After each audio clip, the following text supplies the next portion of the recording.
कृपया कहानी को पूरा सुनें। कहानी अगर अच्छी लगे तो लाइक एंड सब्सक्राइब जरूर करें।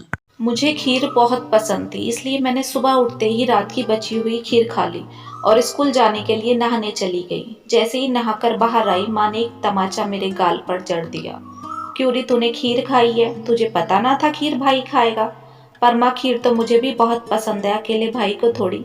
माँ ने एक और रैप्टा मेरे गाल पर रख दिया। ज्यादा जुबान चलाएगी तो काट दूंगी। माँ की पिटाई से मेरे पे ज्यादा फर्क नहीं पड़ा, क्योंकि यह तो रोज का काम था। जो चीज भाई को चाहिए थी वह उसे ही मिलती थी, चाहे वो मेरे लिए कितनी भी जरूरी क्यों ना हो। माँ से मुझे ज्यादा उम्मीद भी नहीं थी, उनके लिए भाई सबसे जरूरी था। खैर, तैयार होकर मैं स्कूल जाने के लिए निकल गई। एक वहीं तो सुकून मिलता था मुझे। मोहित मेरा क्लासमेट और मेरा प्यार। 12वीं के बाद मैं उसके साथ भाग जाना चाहती थी, पर मेरे सपनों पर उस दिन पानी फिर गया जब पापा ने मुझे और मोहित को एक साथ देख लिया। मुझे घर लाकर बहुत मारा और मेरी शादी जल्दी से जल्दी करने का फैसला ले लिया गया, जैसे वे मुझसे पीछा छुड़ाना चाहने का बहाना ढूंढ रहे हों। मुझे घर में कैद कर दिया गया। मैं आखिरी बार न मोहित से मिल पाई, न उससे कुछ कह पाई। अभी मेरे ऊपर एक बार फिर बिजली गिरनी थी, जब मेरी शादी एक 40 साल के अधेड़ से कर दी गई। कितना रोई मैं, गिड़गिड़ाई, पर किसी ने कुछ नहीं सुना। सबको उसकी रही सी दिख रही थी। मैं 40 साल के आदमी की दुल्हन बनकर घर आ गई। अभी मेरी जिंदगी को मुझसे इम्तिहान लेना बाकी था। मेरा पति, या फिर कहूँ वह हैवान, मेरे कमरे में आया और मेरे जिस्म को कुचल कर रख दिया। उससे हाथ जोड़कर मैं मिन्नतें कर रही थी, पर वह न जाने कब का हवस का भूखा था और मुझे खा जाना चाहता था।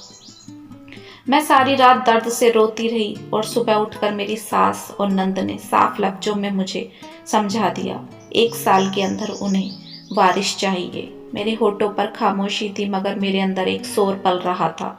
मेरा पति रोज रात को मुझे जानवरों की तरह नोचता। अब ये सिलसिला हर रात चलता। वे लोग मुझसे बहुत अमीर थे, मगर उनके दिल बहुत करीब थे। एक दिन मुझे नौकरानी ने बताया कि मालिक ने अपनी पहली पत्नी और उसकी 4 बेटियों को घर से निकाल दिया था, क्योंकि मालिक और उनकी माँ को बेटा चाहिए था। अब मेरे अंदर एक डर बैठ गया था। वक्त गुजर गया और मैं गर्भवती हो गई।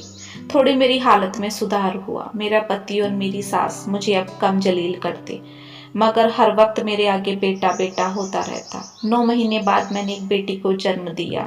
मानो घर में तूफान आ गया हो। प्रसव पीड़ा के चंद मिनटों बाद मेरा पति मुझे बिस्तर से खींच के आंगन में ले आया और मुझे बुरी तरह मारा। मैं दर्द में करहा रही थी, मगर किसी को जरा तरस नहीं आया। मेरी बेटी को उठाकर पटक दिया गया। वह मासूम बच्ची चीख चीख कर रोती रही। मैंने अपनी बच्ची को सीने से लगा लिया। मैं मौत से भी बदतर जिंदगी जी रही थी। मेरे अंदर जीने की चाह नहीं बची थी, लेकिन उस बच्ची का मासूम चेहरा देखकर रुक जाती। मगर इंतहा उस दिन हो गई जब मैं सुबह उठी और मेरी बच्ची मेरे पास नहीं थी। मैं समझ गई, इन लोगों के पास है मेरी बेटी। मैंने हाथ जोड़कर बहुत मिन्नतें करी और उनसे कुछ, पर उन्होंने कुछ नहीं बताया। मुझे नहीं पता मेरी बच्ची जिंदा है या मर गई। अब मेरे जीने की आखिरी उम्मीद भी मुझसे छीन ली गई थी। अब मैं जीना नहीं चाहती थी।